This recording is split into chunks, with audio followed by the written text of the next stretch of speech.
Hello everyone, welcome to my channel. My name is Xony, and today we're going to have some more stories from Reddit.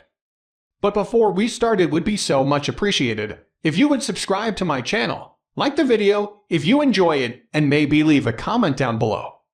These simple clicks would mean a lot to the future of this channel and really reward the effort that I put in every day.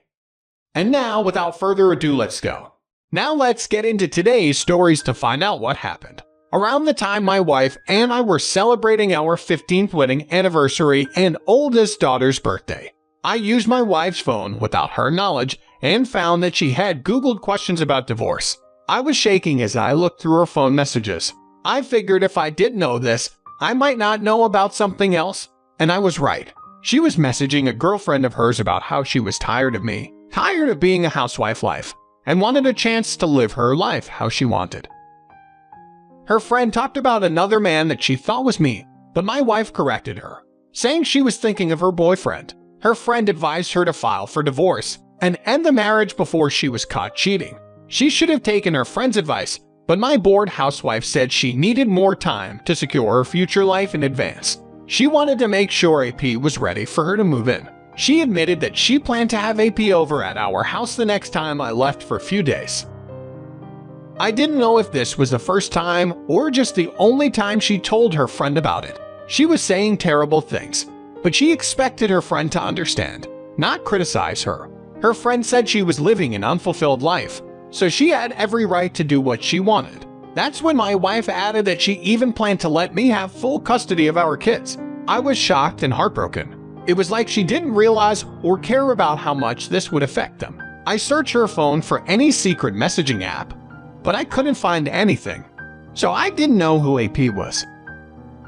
I sent myself proof of this conversation and put my wife's phone back exactly where it was, moving away from it seconds before she came into the room. Looked really upset, but I used it to add credibility to my lie.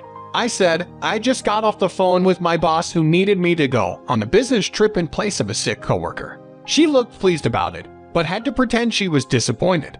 She snatched her phone and left the room. I packed and gave my wife a heartfelt goodbye. She didn't know it was the last time I would kiss her. I drove somewhere else for 2 hours. When I came back, my mom's newest husband's car was outside her house.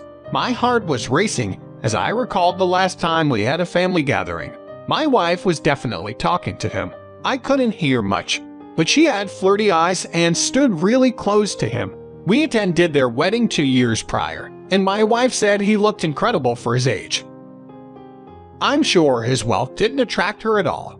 More family outings came to mind where my wife and stepdad were alone or could have done something right under my nose. I then went through the back door because the lock was broken. Thankfully, our kids were staying with friends for the weekend. Finding the downstairs empty, I went upstairs and knocked on the locked bedroom door. I heard my wife suck in air that she didn't let out for the next 20 minutes. It took her 2 minutes to open the door, and I could hear more than one person scrambling around to clean up and get dressed. When she opened the door, my mom's husband was standing shamefully beside our bed. It was the only place to stand in the room. The bed was quickly made. You could tell they were just on it, so I told them they were caught. I knew they were sleeping with each other because I saw my wife's phone earlier. AP looked ashamed and extremely embarrassed to be in this position. My wife was only upset because her future was now uncertain.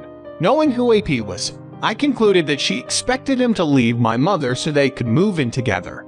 Now the tables had turned. I had proof. So even if she changed her mind and just wanted to keep the affair going, or P broke up with her, there was no going back.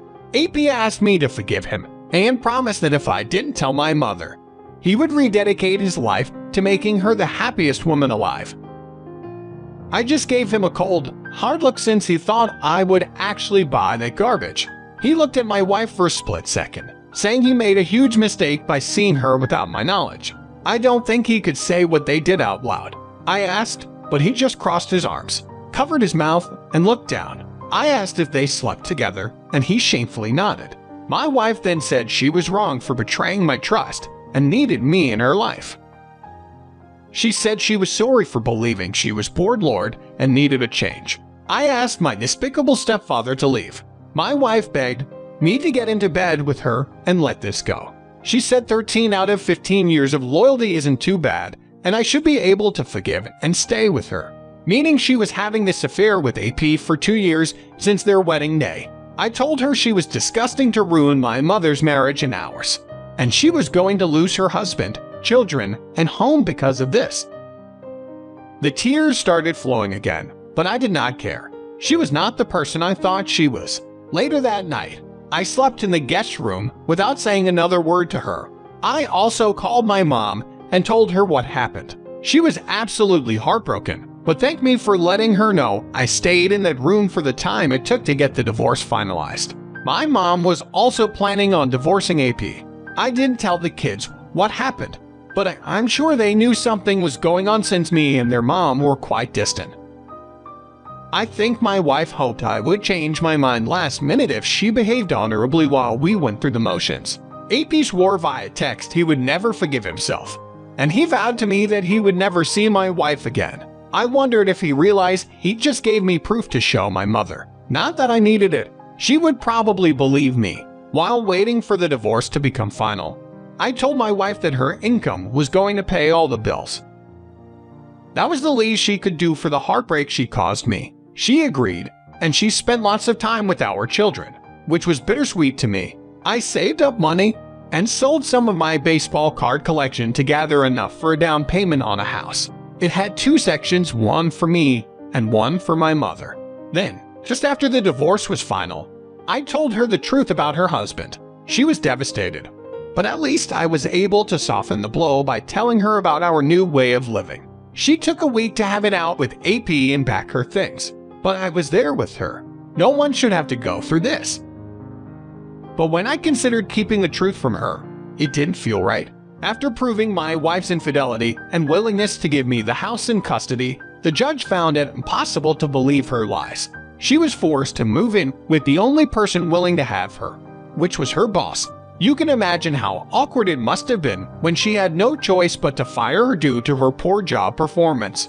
I sold the house to help me pay off the deluxe duplex with 3 bedrooms each. My kids love the house and told me they are old enough to understand that life is full of change. They actually thanked me for handling this as well as I could for them. Now let's get into today's second story.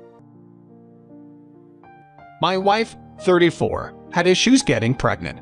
For a handful of years after we were blessed to have our first 2 children, our third child was stillborn. It was very traumatic because we didn't expect it. After 2 successful pregnancies, we thought everything would be okay.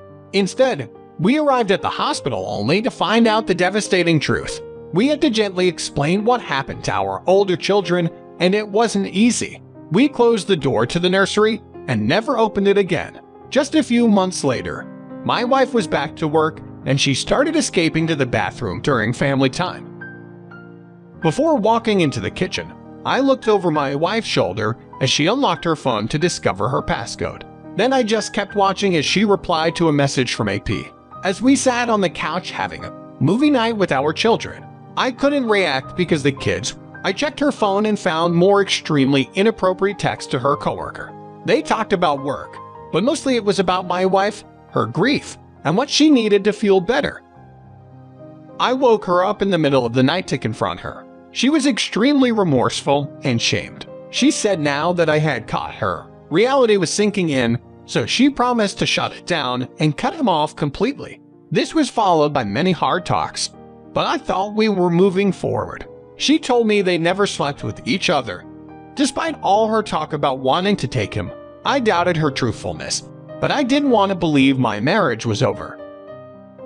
We went to therapy, but it ultimately didn't help because all my wife's friends and family justified her behavior by saying they understood she just needed an escape after suffering such a huge loss. Even the therapist seemed like her behavior was justified because of her grief. Why did she deserve an escape and forgiveness when no one bothered to ask how I was handling the loss? I went through hell handling my own grief while giving her a shoulder to cry on, only to find out she was escaping behind my back. She went so far as to tell AP she wanted him in our bed while she was home alone. When I started to consider cheating on her as revenge, or to make us even. I realized there was no corrective action I could take to bring back the wife I thought I had. Since she had the approval of her friends, family, and her therapist, I decided to see how her coworkers would feel about her escaping habit. I got permission to hang up my flyer on the bulletin board by vaguely describing it as a way to spread awareness of disability.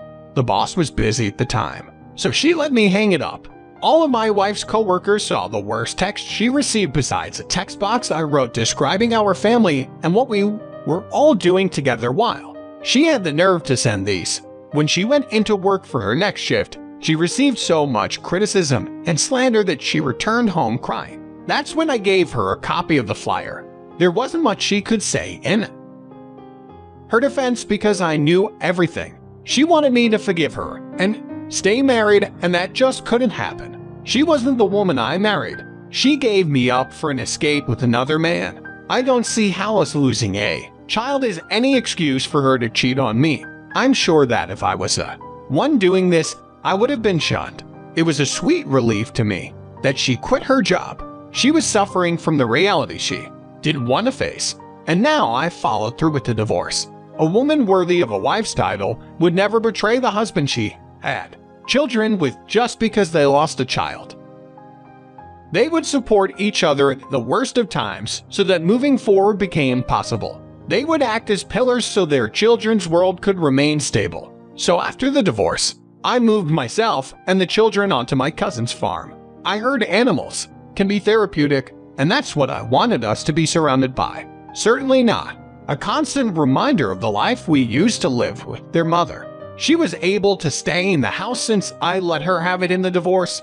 I still think she wishes for me to see it her way, but I don't understand how she can justify it.